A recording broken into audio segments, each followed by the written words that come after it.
Assalamualaikum warahmatullahi wabarakatuh. Perkenalkan, nama saya Sinta Putri dari kelas PAI 4E. Di sini saya akan memaparkan tentang Q&A beriman kepada kitab-kitab Allah. Di sini ada beberapa pertanyaan. Pertanyaan pertama yaitu sebutkan Rasul yang menerima wahyu dari Allah dalam bentuk suhuf. Sebelumnya kita bahas dulu tentang pengertian suhuf. Nah, jadi suhuf itu adalah wahyu dari Allah Subhanahu wa Ta'ala yang diturunkan kepada Rasulnya. Namun, tidak seperti Al-Quran. Suhuf ini tidak wajib diajarkan kepada umat manusia, berbeda dengan Al-Quran yang wajib disampaikan oleh Nabi Muhammad SAW kepada umat-umatnya. Nah, Rasul yang menerima suhuf tidaklah satu atau dua Rasul. Ada beberapa Rasul yang menerima wahyu dari Allah Subhanahu wa Ta'ala, yaitu yang pertama Nabi Adam alaihissalam dengan menerima 10 suhuf. Yang kedua yaitu Nabi Syed yang menerima 60 suhuf. Yang ketiga yaitu Nabi Idris yang menerima wahyu 30 suhuf. Yang keempat yaitu Nabi Ibrahim alaihissalam yang menerima 30 suhuf, dan yang terakhir ada Nabi Musa alaihissalam yang menerima 10 suhuf. Lanjut ke pertanyaan kedua, yaitu setiap muslim wajib beriman kepada Allah, kepada kitab-kitab Allah.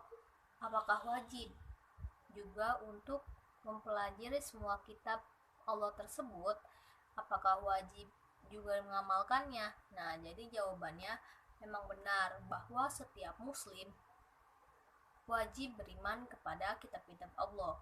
Namun, tidak semua kitab Allah tersebut wajib dipelajari dan diamalkan.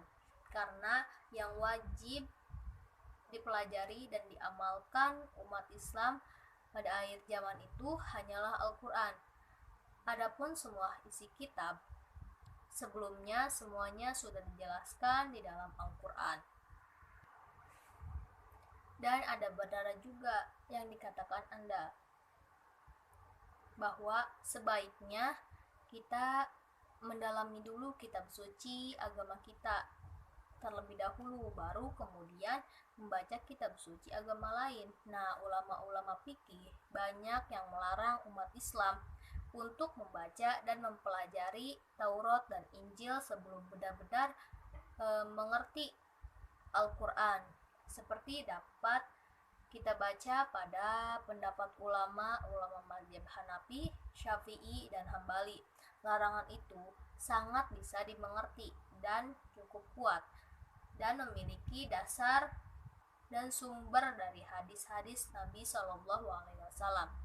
Dulu ketika Rasulullah Shallallahu Alaihi Wasallam melihat ada lembaran Taurat atau kitab suci yang diturunkan kepada Nabi Musa alaihissalam, yakni kitab suci agama Yahudi, di tangan Umar bin Khattab alaihissalam radhiyallahu anhu.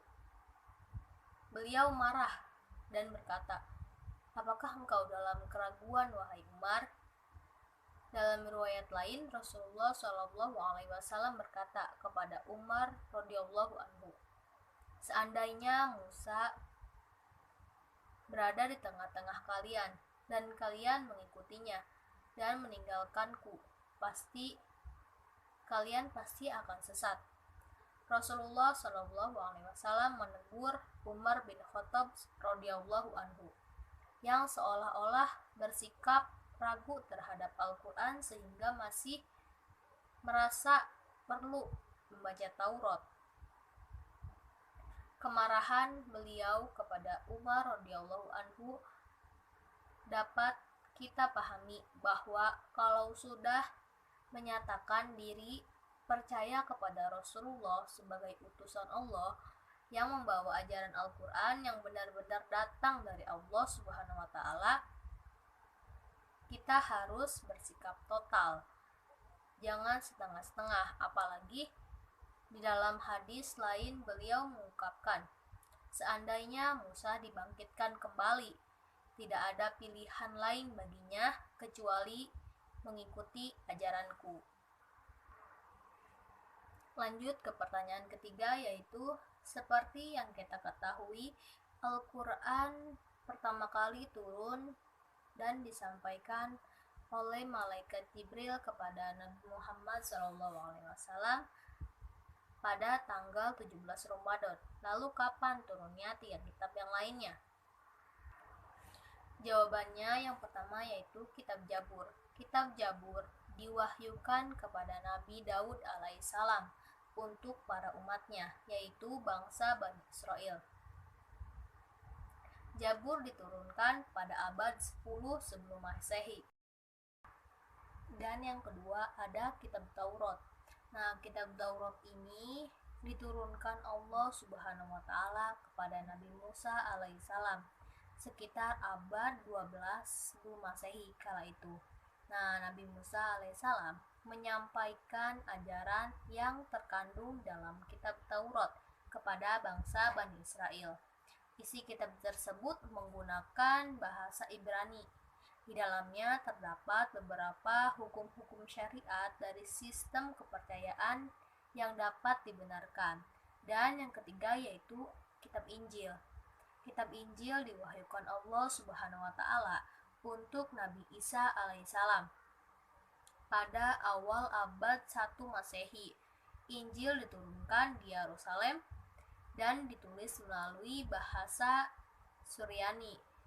Kitab ketiga ini menjadi pegangan bagi kaum Nasrani. Kandungan adalah mengenai perintah untuk percaya kepada Allah Subhanahu wa taala serta menghapus beberapa hukum yang ada di kitab Taurat karena tidak sesuai dengan zaman ketika itu. Sekian dari saya. Wassalamualaikum warahmatullahi wabarakatuh.